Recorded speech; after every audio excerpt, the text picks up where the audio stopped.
স্মৃতিচারণ আপনার যে লাস্ট যে আন্দোলনগুলি হয়েছে, ঢাকা অবরোধের নেতৃত্ব আমি দিয়েছি উত্তরাতে, একদম জীবন বাজি রেখে সেই আন্দোলনের নেতৃত্ব দিয়েছি এবং শেখ হাসিনার পতন না হওয়া পর্যন্ত আমি রাজপথে ছিলাম। আমি শুরুতেই সবাইকে ঈদুল আজহার শুভেচ্ছা জানাচ্ছি। ঈদ মোবারক, ঈদ মোবারক, ঈদ মোবারক।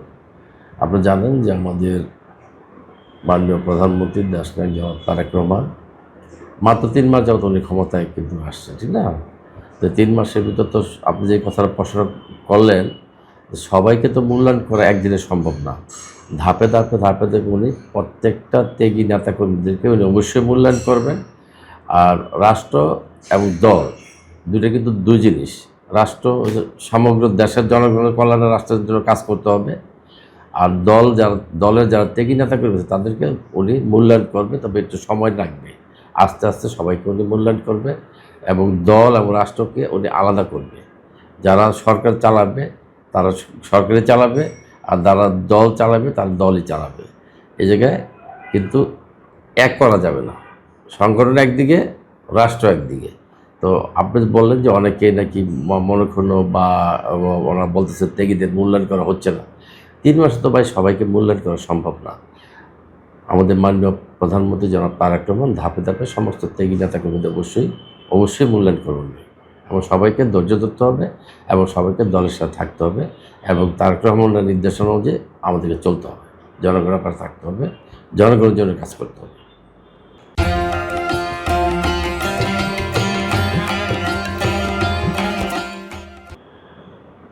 দল তো একটা প্রক্রিয়ার মাধ্যমে সারা বছরই কোনো না কোনো দলের কমিটি নতুন করে হচ্ছে, ঠিক না?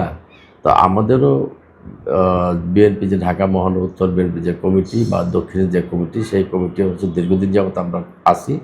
এটা তো অবশ্যই পুনর্গঠন করতে হবে এবং সেটা করবে কাদের কিনা, যারা ত্যাগী, যারা রাজপথে ছিল, তাদের মধ্য থেকে যারা যোগ্য তাদেরকে দিয়ে অবশ্যই আমাদের মাননীয় প্রধানমন্ত্রী নতুন কমিটি করবেন এবং সেই কমিটিতে অবশ্যই ত্যাগীদের মূল্যায়ন হবে আমি আশা করি। আর আমার কথা বলতেছেন যে আমি দীর্ঘ প্রায় 42 বছর যাবত এই বিএনপি রাজ্যের সাথে জড়িত। আমি ছাত্র দল করতাম আগে। ছাত্র দলের এই থানার আমি বৃহত্তর থানার প্রেসিডেন্ট ছিলাম। ঢাকা বিশ্ববিদ্যালয় আমি স্যার এফ হলের অ্যাক্টিং ভিপি ছিলাম।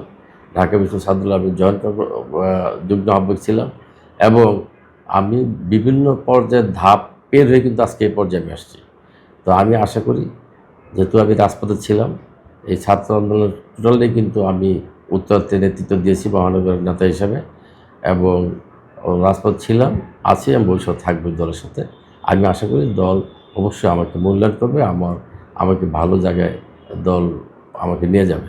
স্মৃতিচারণ আপনার যে লাস্ট যে আন্দোলনগুলি হয়েছে, সেই আন্দোলনতে আমি ঢাকা অবরোধের নেতৃত্ব আমি দিয়েছি উত্তরাতে। বিশাল একদম জীবন বাজি রেখে সেই আন্দোলনের নেতৃত্ব দিয়েছি। আপনি মনে করেন যে সমাবেশটা হয়েছে 28 তারিখে, সেই সমাবেশের নেতৃত্ব দিয়েছি আমি। সমাবেশের পরে যে হরতাল ঢাকা শহরে কেউ করতে সাহস পায় না, সেটা আমি একদম মহাখালী মেইন রোড থেকে আপনার মনে করেন ক্যান্টনমেন্ট গেট পর্যন্ত আমি ওই হরতাল পালন করছি।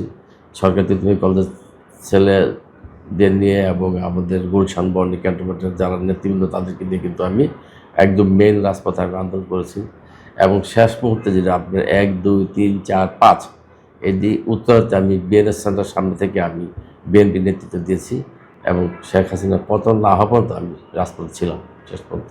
কারণ প্রত্যেকটা ধাপই আপনি মনে করেন জীবনের একদম চরম রিস্ক নিয়ে কিন্তু আমি রাজপথ ছিলাম। অবশ্যই এই আন্দোলনের নেতৃত্ব ছাত্ররা দিয়েছে, ঠিক না? ছাত্রদের পাশাপাশি তাদের বাপ মারা ছিল, আমরা যারা বিএনপি করি আমাদের বিএনপি সমস্ত অঙ্গ সমাজ ছিল, আমাদের ছাত্র রাজপথে ছিল। তবে যে কোনো আন্দোলনে কাউকে না কাউকে নেতৃত্ব দিতে হয়। সে নেতৃত্বের ছিল অগ্রগামী, আগে ছিল ছাত্ররা, তাদের সাথে আমরা সবাই ছিলাম। আমরা সহায়তা করার ফলেই তো সবাই ঐক্যবদ্ধভাবে রাজপথে থাকার কারণেই তো আজকে এই খুনি হাসিনার পতন হয়েছে। তাহলে তো একা ছাত্রদের পক্ষে করা সম্ভব ছিল না। আমরা শ্রমিক ছিল, কৃষক ছিল, মেহনতি মানুষ ছিল, সবাই ছিল। আমি বলি গণতন্ত্রের ভিতরে কিন্তু সহনশীলতা সবচেয়ে বড় একটা বিষয়। সবাইকে সহনশীল আচরণ করতে হবে। হ্যাঁ, আমি যদি বা আমার সরকার যদি ভুল করে সেটা ধরিয়ে দেওয়ার দায়িত্ব কিন্তু বিরোধী দলের। তার অর্থ এই নয় যে আপনি যা ইচ্ছা তাই বলবেন, যা ইচ্ছা তাই করবেন, সেটা কিন্তু গণতান্ত্রিক নিয়মের ভিতরে পড়ে না। আমরা বিরোধী দল সবাইকে অনুরোধ করব যে আপনারা গঠনমূলক সমালোচনা করুন, অনর্থক আননেসেসারি একটা মব সৃষ্টি করার চেষ্টা করবেন না, যে বিষয়টা জটিল না সেটাকে জটিল করার চেষ্টা করবেন না। আমরা চাই আমরা সবাই মিলে ঐক্যবদ্ধভাবে বাংলাদেশটাকে আমরা সুন্দর করে গড়তে চাই, যাতে ভবিষ্যৎ প্রজন্ম একটা সুন্দর দেশ, একটা সুন্দর সমাজ, একটা সুন্দর রাজনীতি পায়, সেটা আমাদের কামনা। আমাদের মাননীয় প্রধানমন্ত্রী জনাব তারেক রহমান সকাল থেকে সেই গভীর রাত পর্যন্ত কিন্তু দেশের জন্য কাজ করেছেন।